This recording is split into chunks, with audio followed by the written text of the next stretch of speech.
welcome. You're watching the NewsHour Agenda, India's most loved primetime show at 10. I'm Padmaja Joshi, and here's wishing all of our countrymen and women a very, very happy Independence Day. Hope you had a great day. But what is our country thinking on this day? If elections were to be held right now, who would be Prime Minister? India ke dil mein kya hai? What is the state of our country? What is the quality of our life in our country? The quality of our freedoms? Joining us on the show in the next few minutes will be politicians and commentators from across the spectrum. But let's get straight to the number one question on everyone's mind. If the elections were to happen right now, who would India vote for? That is question number one. What would be the results of that election? And here is what the Times Now P-Marq survey says. BJP would be at 292 to 312, BJP plus, that is BJP with its alliance partner or partners. YSRCP would be at 17 to 23. The Congress would be at 118 to 138. The Aam Aadmi Party would be at 8 to 12. The Trinamool Congress would marginally better its performance at 27 to 31. And the TRS would be at 6 to 10. But important thing here is the growth in the Indian National Congress, the YSRCP and the Trinamool Congress, all of them. And this is Congress plus, so Congress and its allies. Let's go straight across. These are the findings of our poll and the first question. Let me also quickly take the second question before we throw it open for our panel. The second question that we asked people is, who will be the Prime Minister's principal challenger in 2024? And it seems the people are quite clear in their mind that while there are very strong regional contenders trying to be national players, the Congress still remains to their mind the main challenger as a party to the BJP. So total 33% chunk here, because 22% is with Rahul Gandhi, 11% is with Priyanka Gandhi. So 33% here, 1/3 of the people surveyed think the Congress face will be the major challenger. Arvind Kejriwal is a close second at 19. Mamata Banerjee is at 13%. They are still open to others at about 31%. KCR is trying to cobble together a national coalition, but not too many people have bought that idea just as yet. But then to be fair, KCR is yet to launch any major campaign. Opening it up now and going back to the first question again. Joining us on the NewsHour, we have Sanju Verma, National Spokesperson of BJP, Tushar Gupta, Senior Editor Swarajya, Sanjay Jha, Author, Zeba Yasmeen, Spokesperson Samajwadi Party, Ashutosh, Political Analyst. Yes, the numbers still show you forming a government, Sanju Verma. But what's this Congress story? Congress Mukt Bharat se ye to Congress ne almost double kar liya apne number. Padmaja, I first and foremost want to wish you, the other panelists and everybody out there watching this show, we are celebrating our 76th Independence Day, and it's been 75 glorious years in more ways than one. Coming to your specific question, I just want to lay down a couple of facts. I think what your survey is showing at this point in time, if I just juxtapose the various numbers and try to, come out with a sensible conclusion. A, Prime Minister Narendra Modi by far continues to be the most popular leader with absolutely no competition. I mean, 22% people want to see Rahul Gandhi, and 19% as Arvind Kejriwal, 13% as, want to see Mamata Banerjee as Prime Minister. I mean, the long and short of it is that basically there is no alternative. The TINA factor for Narendra Modi continues despite the fact that he will complete 10 years as Prime Minister in 2024. The other important thing is that, look at the BJP's number crunching.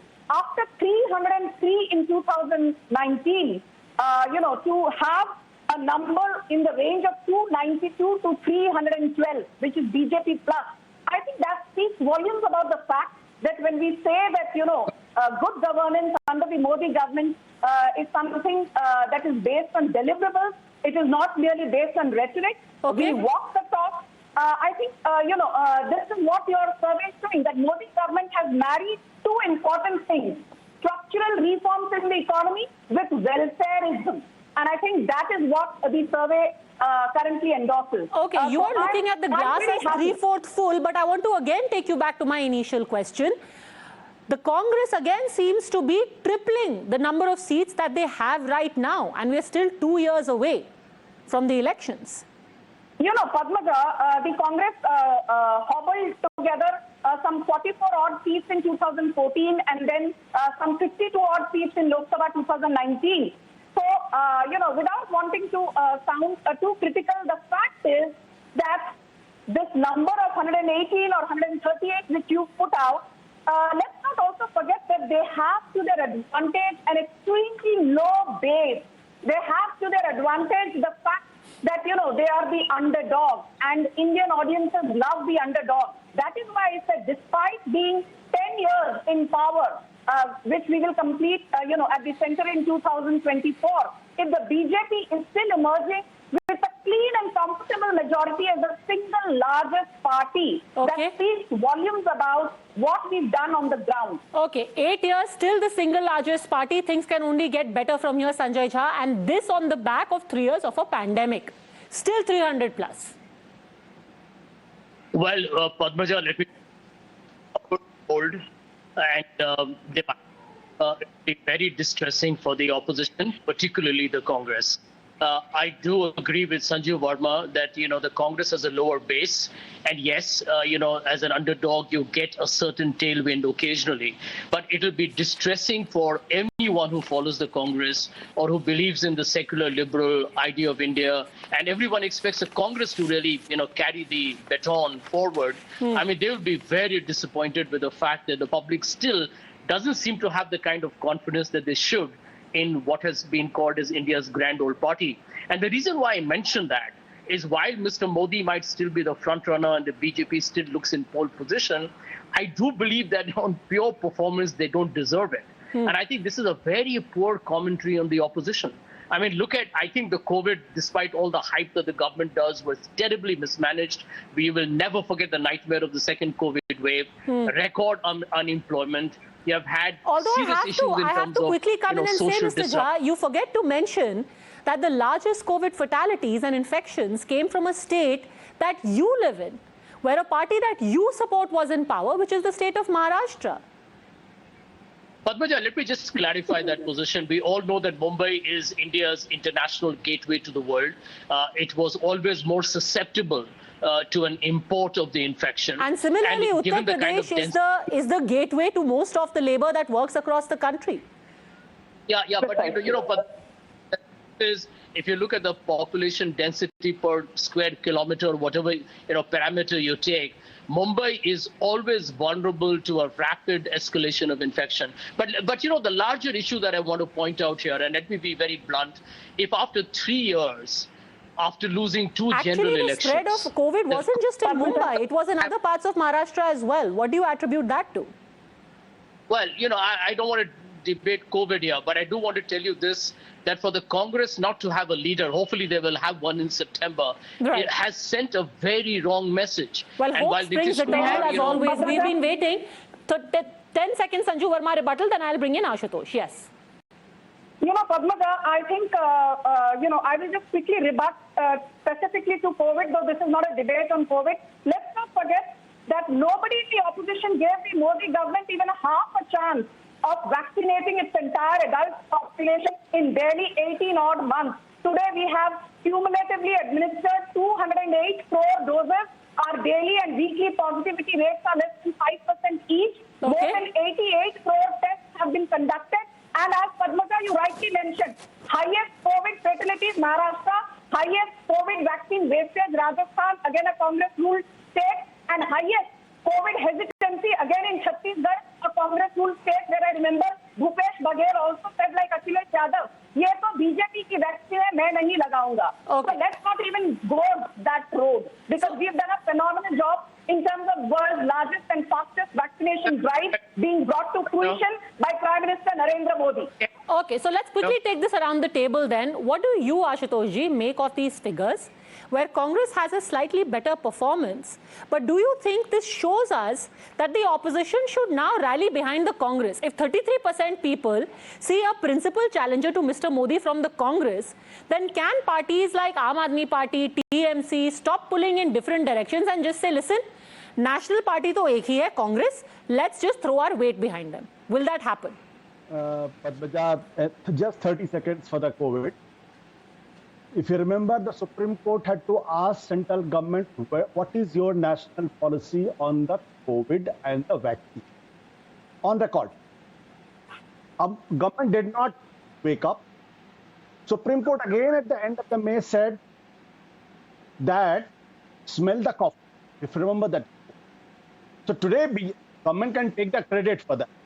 But Supreme Court should also get the credit for nudging the government and highlighting the failure of the government, that government did not have the national policy on the COVID. Okay, let's forget it. Yes, please let's forget it, because we have debated this ad nauseum, and in retrospect, let me quickly also add that when the Prime Minister 2 days ago spoke about India's response to COVID, he said that it could not have happened without the state's participation. So nobody is taking credit for it happening. He himself said, अगर राज्यों ने नहीं किया होता, तो ये नहीं हो पाता. But what do you make of the question about everyone rallying behind Congress and saying, let them only fight? Frankly speaking, I still do not see that whether the opposition political parties are rallying behind the Congress party. There is still a lot of fragmentation in the anti-BJP camp. There is still Arvind Kejriwal, there is Mamata Banerjee, there is the KCR, and these three pointedly have shown the inclination not to align or stand with the Congress. No, but I'm asking you, should they? These results should give them a direction, right? That in the eyes of a normal person, a regular person, the main challenger is a Congress person. Nobody sitting in Bahraich is going to say, let me give a chance to KCR. No. But the contest will happen in the different states. So unless all the opposition parties come together and then try to challenge the BJP, then there is a hope for the Congress party. Why I'm talking about for these figures? Because this figure should be very, very disappointing for the BJP itself. If you look at the figure, 292, I do not know that whether the BJP had crossed 272 on its own in this poll or not. Because what figures are showing is 292 and 312. That's a NDA figure. Why I'm saying so? Because you take the three states, Bihar, 40 seats, 48 seats in Maharashtra, and Mamata Banerjee, 42 seats in Bengal. Out of the 40 seats, today 16 has gone with the Nitish Kumar. Among the 48 seats, with the Shiv Sena 118 and the BJP 123, 18 is out from the BJP kitty. So for 18 plus 16, this comes to 34.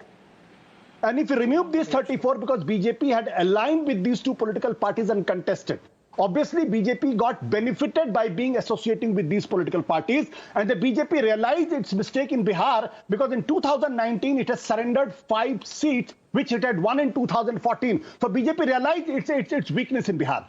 So if you remove these 34 seats and the seats with the BJP won in association with them, then it's a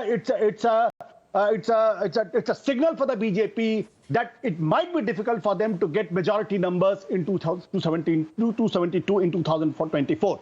And if they don't get majority numbers, the way all the alliance partners had left BJP in the last 3-4 years, it will be difficult to get support from other political parties and form the government. Okay, what do you make of this math, Sanju Verma? You know, Ashutosh has thrown up some interesting analysis, but I will just say one thing which I always repeat ad nauseum for anyone who cares to hear. In politics, 2 plus 2 is never 4. You know, 2 plus 2 could well be 22 because there is a force multiplier. There is that X factor that Narendra Modi brings to the table, which a combined opposition cannot bring because of its lack of credibility, point number 1.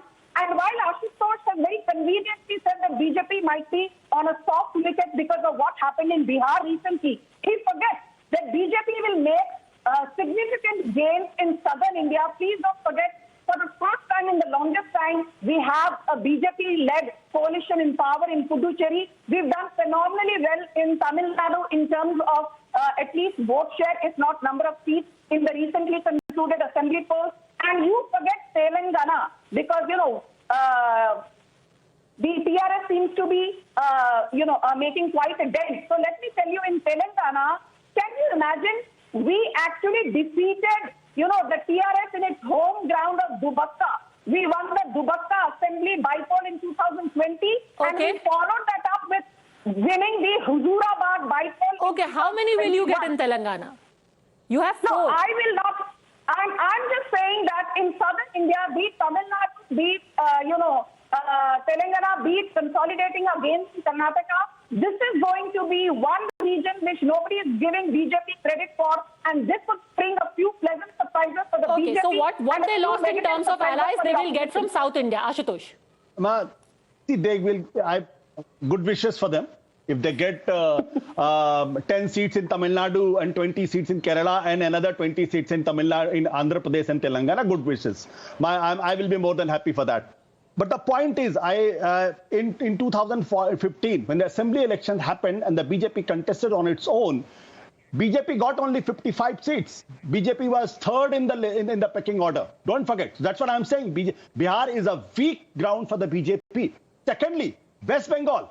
In 2019, BJP did phenomenally well, 18 seats out of 42. But in subsequent assembly elections, Mamata Banerjee, the way she had crossed the 200 numbers, which was baffling for all of us. So in West Bengal, there's all possibility that BJP might lose substantially in Bengal also. If that happens, then you can understand whether BJP will be in 2024. Though I agree with Sanju Verma that the politics is not 2 plus 2 is 4. Politics is 2 plus 2 is 5. But then what I am saying is, by that logic, BJP can come down to 250 and the less, because I am not counting 2 plus 2 is 4. But again, taking this analogy forward and coming to you, Zeba Yasmin now, the problem is that this 2 plus 2 can be 22 or can be 4 if the opposition figures out its strategy. If you are undercutting each other, तो BJP का 2 plus 2 22 हो जाता है. Again, I'm going to ask you, is it more sensible now for the opposition to read the writing on the wall and agree that you have to fight together? Ashutosh is right in saying that each of these parties fight individually in the states. But in the states, you are fighting each other and undercutting each other. Zeba Yasmin.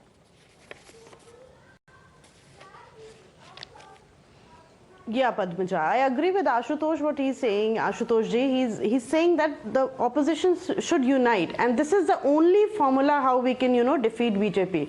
As a representative of Samajwadi Party, I would like to talk about Uttar Pradesh. If we talk about 2022 elections, BJP has come down on the numbers. Samajwadi Party has won more, whatever we had, we got more than double. And the vote percentage, if you talk, we have, tremendously, increased on it. So what we are planning is, we are going to perform well in 2024. We have strategies and we are working on our Sangathan as well. So we are going to, have a good competition with BJP in 2024. Plans, Padmaja, we have many, see, as Abhi Sanju ji was saying that, Modi charm is still there. How long are you going to encash the face? When we talk about the report card, they lag behind in many factors. If we talk about inflation, if we talk about unemployment, whatever commitments has been given by Lal Killa only, if we talk about the last, speech of PM Modi, Ji, if you compare 5 years, what has happened? What about 2 crore jobs? What about Doguni Aay of Kisan? What about of what about of inflation? You mentioned that because if we have mapped what the key deliverables were between 2014 and 2019 and how the beneficiaries have grown in percentage. Whether it be about electrification, whether it be about sanitation, it has grown. So data spells out that all of these key indices, there has been progress made. But again, I want to ask you, when you fight in Uttar Pradesh, the Samajwadi Party, will you fight with the Congress, with the RLD together, or will you all be fighting the BJP separately, given what you see in these numbers?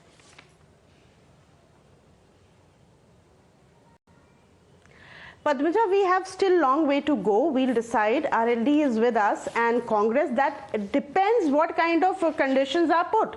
Yeah, Okay. we are there. We are ready. As Akhilesh Yadav ji, the chief, head of the party, he said that we are ready to unite, and he is not wanting, as many channels were, showing that Okay, he you say wants that to you're be ready to unite, PM although face. the buzz We has are it that ready your to current cooperate alliance with the party. RLD We is are also ready not to- very comfortable after Mr. Jayant Chaudhary felt let down in his Rajya Sabha pitch. So anyhow, is there a chance of coming together? Now let's move to the other issue, which is very, very important. On Independence Day, the independence of people in India and what they think of the state of free speech. Now, we asked 4-5 questions on this theme, and the results are very telling. The first question we asked is freedom of speech endangered in India? 24% only said yes, 67% said no. So for everyone who is saying that there is a Hitler Shahi, there is dictatorship, there is misuse of agencies, dissent is being shut down, UAPA is being misused, PMLA is being misused, well, 67% people say that freedom of speech is alive and kicking in India. The second question we asked, is India becoming a Hindu Rashtra? 47% have resoundingly said no. 21% said can't say, but people are quite secure in the knowledge that there is no Hindu Rashtra being brought into the country. Also, we asked the people, what is your view on the slogan Sabka Saath? 34% said it's an earnest attempt by NDA to foster inclusiveness. Mainly an empty slogan for cameras is 28%. 24% were not aware of this slogan. First thoughts, Tushar Gupta. Free speech, alive and well. Absolutely. See, we can sit on prime time and criticize the Prime Minister, the NDA government, their policies, their ideas, the implementation. I think there is not a problem of free speech. There was never one. Of course, the opposition would want us to believe that there is a problem of free speech, but there is none. But coming to the greater result of the survey, Padmaja, there are 3 M's that we need to consider: the maths, the merit, and the masses. The first is the maths. Now, if the Congress has to unite the opposition, they have to put forward a face.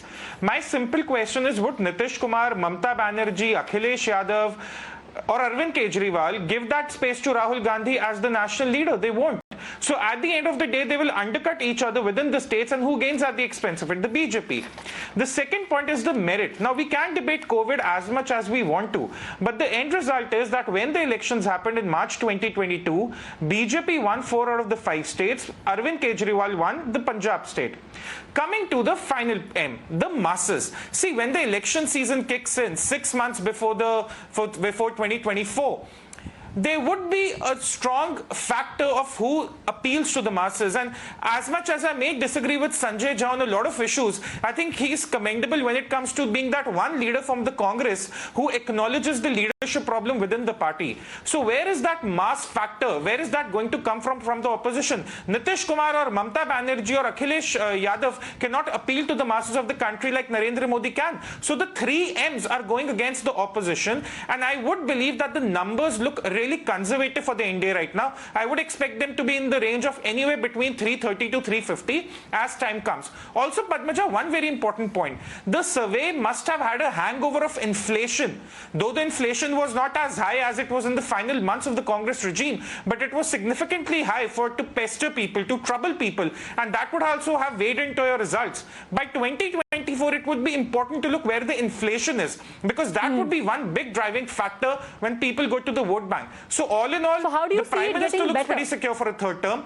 Free speech is not a problem. How do you see the country's finances getting better? The inflation is getting better, Padmaja. Padmaja, look, we are already having an honest conversation between freebies and welfare.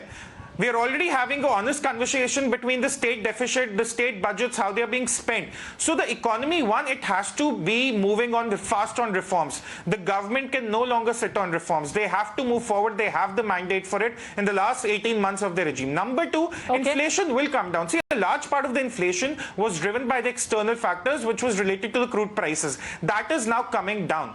What the government needs to ensure that if there is a global slowdown in the next 18 months, how do they immune the country's growth? How do they immune it from the external investments going out? How do they immune it from the foreign institutional outflows going out? So all those factors would be important. But mainly, it would be inflation. If the people feel that their wallets are being hit hard, they might want to change their minds. But I believe that the inflation will come down. It's already starting to come down across Sanjay the Jha, globe. So that would be such one is the big freedom factor. of speech in our country that Tushar Gupta can sit on TV and acknowledge that inflation was a problem, but we are addressing it.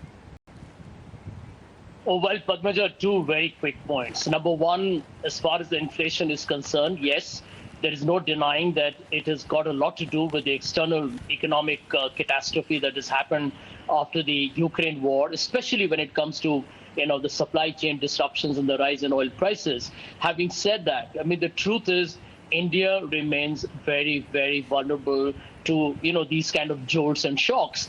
And when you have 350 million people living below the poverty line, then it's a double whammy for them to be actually paying higher prices, because for them to pay 1 liter, the price of 1 liter of petrol or diesel or cylinder goes up. It consumes a huge part of their household budget. Right. But I want to give you one interesting twist to your conversation, to the Tina factor. There is also something called as a Nita factor. And I'll tell you what a Nita factor is here. Is numerous individuals the alternative? NITA, Nita factor, and this has got nothing to do with the Ambani family. My major point here is that there is Arvind Kejriwal, there could be a Rahul or a Priyanka Gandhi. I hope it could be a Sachin Pilot. There is definitely, Mamta is, a very aggressive aspirant for the job. And I think Nitish Kumar now could appear to be another viable proposition. So you can have a Nita factor. You can have a Nita factor, but there needs to be only one Neta in that Neta, right? Who will be the Neta of this Neta? Everyone is a Neta. So far ahead of the pack. If you are, for example, fighting an election in Andhra Pradesh, everyone has to say, we will fight together against BJP. If you're fighting in Telangana, you'll say, we are all fighting together against the BJP. You can't have TRS fighting one, Congress cutting away at TRS vote, Samajwadi Party cutting away at Congress vote. That can't happen. Who's the Neta in the Neta? Sanjay Jha. Padmaja, my simple question is, Padmaja, my simple question is, yes. Why would any regional leader recede the space to Rahul Gandhi? Why would any regional leader, be it a Mamta Banerjee or someone down south or Arvind Kejriwal in Punjab, recede the space to Rahul Gandhi? Why would they do that? Why would they announce their own political suicide when they know Rahul Gandhi cannot win against Narendra Modi? Okay, now let me make the point, but not finish, which is that for the opposition, and particularly the Congress, because I agree with your finding that the Congress has to be the fulcrum or the whole linchpin of an opposition fight back. But I will agree here. I mean, I can't deny, I'll have to agree with Sanju Verma, that if after 10 years, the BJP still has such a formidable lead, that it can form a government with even 1 or 2 alliance partners when most of them have deserted the BJP, is a very sorry commentary. And I tend to be more conservative when it comes to these projections. Okay. Many people from the opposition will say, I really want to move on to the whole freedom of speech argument that we had. Yes, Sanju Verma. Padmaja, I will not take too long. I'll just quickly say one thing. Let's be very honest that, Uttar Pradesh is the central fulcrum around which even the Lok Sabha elections will revolve. It was the case in 2014 and 19. It will be the case in 2024. And while in UP, BJP standalone got 255 and BJP plus allies got 273, I want to draw your attention and the attention of your viewers to the fact that despite losing in 57 seats in Uttar Pradesh in 2022, BJP not only emerged as the single largest party, but we actually increased our vote share to 41.3%, which is the highest that any party has ever got after the 1977 elections, when the Janata Party had secured 47.8%. And also, quickly, I will just tell you, in Uttarakhand, you look at it, our closest competitor was Congress. People said for the first time in 27 years, if BJP comes back again, it will be a miracle, but BJP cannot pull back. There have been too many changes with respect to chief ministerial candidates. Congress has a bloody good chance of coming back. And what is the vote share difference? BJP's vote share was 44.3%.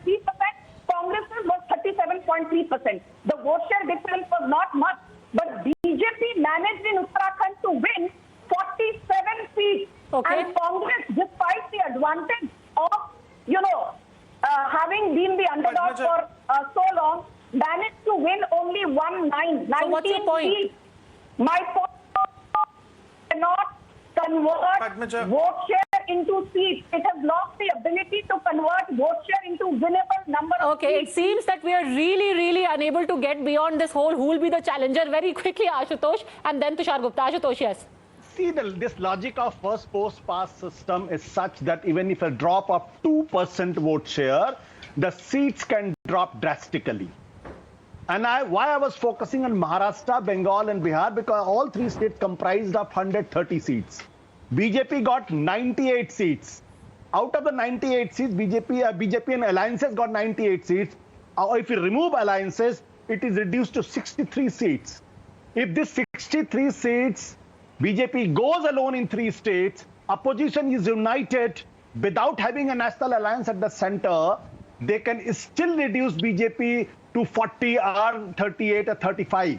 Okay. So that's what I'm saying. And within the first the post pass opposition is not system, united. if you got only 2% drop share, Everybody there will wants be. to become But that's the problem. They are not united. We From still, no, if anything, they are getting more fractured and more fragmented. Padmaja, do not forget in 2004, opposition was disunited. Nobody had predicted Atal Bihari Vajpayee and Advani's combined. Those were different can lose. times, Ashutosh ji. All the Those were very different times. People predicted a huge government by led by Bihari Vajpayee. But what happened in 2004?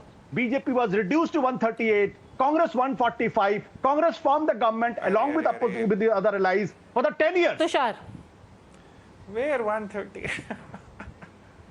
Padmaja, after 20 years, even the cricket records are not relevant. These are political records we are talking about. But one simple point. Sanjay Jha made the point about Nita factor. I'm saying the Congress is not winning elections. Arvind Kejriwal is not that big a leader outside Punjab and Delhi, and he's not been able to challenge BJP in Delhi in the Lok Sabha elections. In Punjab, he'll face a backlash from the Akalis, from Captain Amrinder Singh, and whatever is left of the Congress. Akhilesh and Nitish cannot get cast votes outside their state, and Mamata Banerjee failed when it came to Goa elections in March 2022. So even if you were to say that these opposition were distributed in their fight against the BJP, they are not working outside their states. It's not that simple that the leaders stand up, then they'll be able to challenge the BJP. Beyond their loyal voter base, they have not been able to prove their political mettle. That's my simple point. Ashutosh. That's my point. If these leaders, they focus in their own state, save their own turf, BJP is in trouble. In Bihar, if RJD and JDU, they focus only in Bihar, Mamata Banerjee only focuses in West Bengal, Then how will where the half Congress of the get the BJP votes, leaders sir? were in Let me ask a simple question. actually moved towards Mamata Banerjee. Sanju Verma has a question for you, yes. Then how the Congress will get the votes if the regional leaders are not receding the space? Sanju Verma. Yeah. Ashutosh, I just want to ask you, please be very honest about this. We are having a brilliant debate.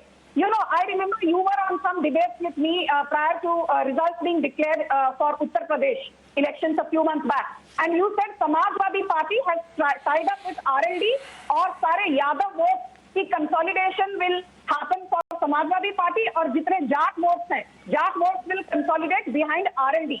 And Yadav plus Jat is a formidable combination. Then tell me, why is it that UP elections mein Samajwadi Party was reduced to just 111 seats and the RLD was reduced to just 8 seats? Together, they could not even manage 120 Ashutosh. seats. They were reduced to 119 seats. I can understand what Sanju Verma is saying. And I also said, let me correct her. I also said that the Samajwadi Party has edge over BJP. That's how it. I don't go back to my word. The fact is, Samajwadi Party and its alliance has increased its vote share by more than 10%. In the first post-pass system, if this had cost to another 2%, BJP would have much less number of seats, and Samajwadi Party would have gone more number of seats. But sir, here's the thing. There is a critical thing that you are not addressing. The argument is you're saying, okay, Mamata should concentrate on West Bengal. Fine, Mamata Banerjee will concentrate in West Bengal, but there will be the Congress chipping away at her vote share. and the number of seats that she may win. KCR will concentrate on Telangana, but the Congress will be chipping away there. Maybe some Aam Aadmi Party will jump in, some other party will jump in. Then why will they come together? No, if they're concentrating on their own regions, how will they come together, sir? Ashutosh, if they're concentrating on their own regions, how do they create a national alliance? Who is the leader then of that alliance? Why would Mamata Banerjee say, okay, Akhilesh Yadav can be the face of the opposition? Why would she receive the political space? That is the confusion. And not just that, Sanjay Jha, let's face it, since 2014, we have seen a new phenomenon where people, even at the regional level, I might be sitting in Tamil Nadu, or a better example is I might be sitting in Maharashtra or Telangana, but I want to know who is my PM candidate. There has to be a face, because the BJP is very clear that Mr. Modi is the person you are voting for, not your local candidate. You are voting to make him the Prime Minister. Now, nobody wants a situation where you have some khichdi sarkar. And you don't know who their leader is. Yeah, Padmaja, let me tell you what has changed after 2014. I call it the nationalization of politics. Let me tell you what I mean by the nationalization of politics. If you look at every state election, it is Prime Minister Mr. Modi who lands up and literally changes the winds at every time he makes an appearance there or does an aggressive campaign. What has happened over the last 10 years, and this is what Ashutosh will also need to factor in, why is it that the Modi factor makes a big impact in the Lok Sabha election and now even in the state elections? Because the BJP has been able to bring up issues. Now, if you look at nationalism or communalism or dynasty politics or corruption, now, these are emotive subjects and they have larger ramifications. So I think the Indian election has changed. It's not just become more presidential, but the political narrative now by the voter is being influenced by what is also happening at the national level. Yes. So you remember we used to discuss maybe 5 to 10 years ago that local issues, bread and butter, bijli, sarak, pani, roti, kapda, makan will dominate local elections. It's not happening anymore. And that's what gives the BJP a huge everyone wants to respond to you, but I think it's fair to get in Zeba Yasmin on this as well. Zeba Yasmin, BJP के जो प्रधानमंत्री हैं, उनका local effect भी है. Okay, Tushar, okay, yes, you go first. Go, Tushar. No, see, to add to that, there is also the aspirational factor. 10 years ago, we were talking about roti, kapda, makan. Now these people have toilets, houses, gas connections, tap water connections. They have the food grains to last them through the pandemic. They are now looking at the national issues. They are looking at the aspirational society, as the Prime Minister pointed out. So, of course, there is the third aim, which I call the masses factor. Narendra Modi is one leader who appeals to everyone, from Kashmir to Kanyakumari, from Arunachal to Gujarat. Can we say that about any other leader? That's the big factor. Can you say it about Akhilesh Yadav, Zeba Yasmin? क्या आप अखिलेश जी के बारे में ये बोल सकते हैं? मोदी जी का लोकल अपील है, क्या अखिलेश जी की नेशनल अपील है?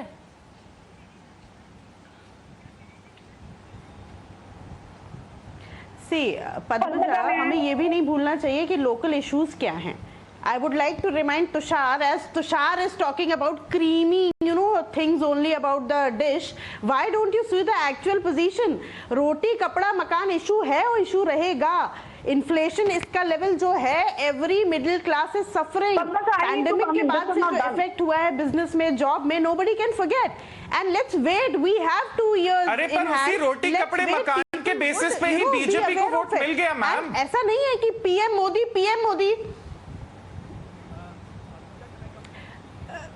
तो उसी मैडम आपकी बात से मैं अगर एग्री भी करूं, मार्च 2022 जिन इश्यूज पे भाजपा आई थी उसी इश्यूज पे जाएगी. बाहर क्यों जाएगी? अगर ऐसा कभी नहीं होता कि पार्टी आती है और जाती नहीं है. उन्हीं मुद्दों पे पार्टी आती है, उन्हीं मुद्दों पे पार्टी जाती है.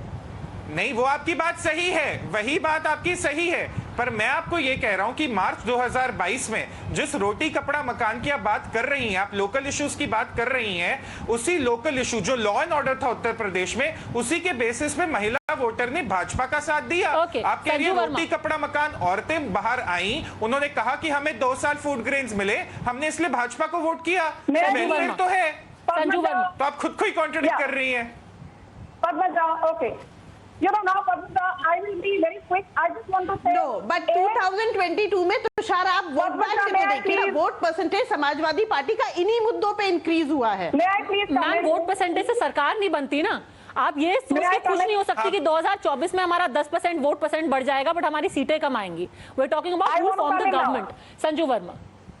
हाँ, Padmaja, first of all quickly, vote percentage की बात होती है तो समाजवादी पार्टी की जो हाल ही में असेंबली इलेक्शन में थे, यूपी में 32% वोट शेयर था। 32% वोट शेयर के बावजूद आपको सिर्फ 111 सीटें मिली, जबकि आपको 170 से 180 सीटें मिली चाहिए थी। तो इसीलिए यहाँ बैठकर वोट शेयर के बारे में मत बोलिए। I will just say one thing. 2024 is again going to be a Narendra Modi-led BJP government coming back to power because when we say sabka saath, sabka vikas, sabka vishwas, sabka prayas, people laugh at us, they mock us, they sneer at us. But the fact is, don't forget that 81 crore people every month were being given free ration during COVID times. In Uttar Pradesh alone, 15 crore people. And as Tushar mentioned, inflation, retail inflation was 7.79% in April this year. It has come down in July to 6.71%. And core inflation is down even more to barely 6%, with the RBI aggressively hiking repo rates to suck out excess liquidity. The RBI has an internal target of 5% inflation by June 2023. I think we will reach 5% by December 2022 or Jan 2023. Okay, Ashutosh has a response on that. Ashutosh. Inflation will cease to be a factor. Ashutosh has in fact a question for you. Ashutosh. Yeah, I have to respond to Sanjay Jha, what he said about the nationalization of Indian politics. I think I want to remind my friend that let's go back to 1971 when Mrs. Gandhi had nationalized Indian politics. And all the opposition were together. Mrs. Gandhi said, मैं तो गरीबी हटाना चाहती हूँ और ये लोग जो है मुझको हटाना चाहते हैं. And Mrs. Gandhi had a resounding victory. Look, in 1969, Mrs. Gandhi had gone against his own political party and defeated its own party and came out victorious. Same Mrs. Gandhi in 1975 was forced to impose emergency because she lost the mandate of the people. So when people of this country loses trust in a charismatic leader, it's not anybody's guess. So I can understand Mr. Modi is a very popular leader. There is no doubt about it. He's equally popular as Mrs. Gandhi was. But if Mrs. Gandhi... Okay, 10 seconds, Sanju Verma. 10 seconds, please. 10 seconds. Her own... I need to quickly come in, please. Don't forget 75, Sanju Verma. Okay. Padmaja, I just want to say one thing very categorically, and that is that please don't forget that corruption is always a big factor in any, election, be it municipal, assembly or Lok Sabha poll. And Prime Minister Narendra Modi has an impeccable reputation personally. एक भी corruption का case नहीं है उनके खिलाफ. I challenge you to say, have you seen a cleaner leader than Narendra Modi in the last 75 years in Indian polity? This is not rhetoric. I'm asking you, Ashutosh. Narendra Modi जैसा साफ सुथरा नेता आपने पिछले 75 सालों में देखा है क्या? Okay, I'm going to end it at that because I think the point that Ashutosh was making earlier was there was also the 70s where Indira Ji went straight from being hailed as Durga to then somebody who was dictatorial and imposed the emergency and then was summarily removed by the people of the country as well. This is 2022, many a slip between 2022 and 2024. At least that's what the opposition will be hoping. But what are the people telling us, the big takeaways of what we have found? These are the big takeaways of the Times Now P-Marq poll. NDA is set for a third term, going by what we see right now, at least according to the mood of the country right now. Prime Minister's individual popularity is beyond reproach. At least at present, he remains far ahead of everyone else. NDA in the lead despite COVID and the economic challenges that the government faces. UPA is only doing marginally better than it did in 2019. Rahul Gandhi, Priyanka Gandhi still the chosen faces to lead the opposition. Reality check for regional parties as well. Mamata Banerjee, Arvind Kejriwal, Mr. K. Chandrasekhar Rao all have national ambitions. People not really buying into it right now. And 33% votes for Prime Minister challenge to be from the Congress. And finally, when it comes to the independence factor, the freedom of speech, how independent are we really? The people have said we're a free country. We value free speech. We enjoy free speech. There is no threat of a dictatorship or a Hindu Rashtra. And that's something we almost always must respect and be grateful for. And also remember that there are threats of radicalism which have struck not just in our country but far away in New York. That is something we should always acknowledge and keep resisting if we want to preserve our independence. Thanks very much, all gentlemen, Sanju Verma and Zeba Yasmeen, for joining me. Thanks for watching.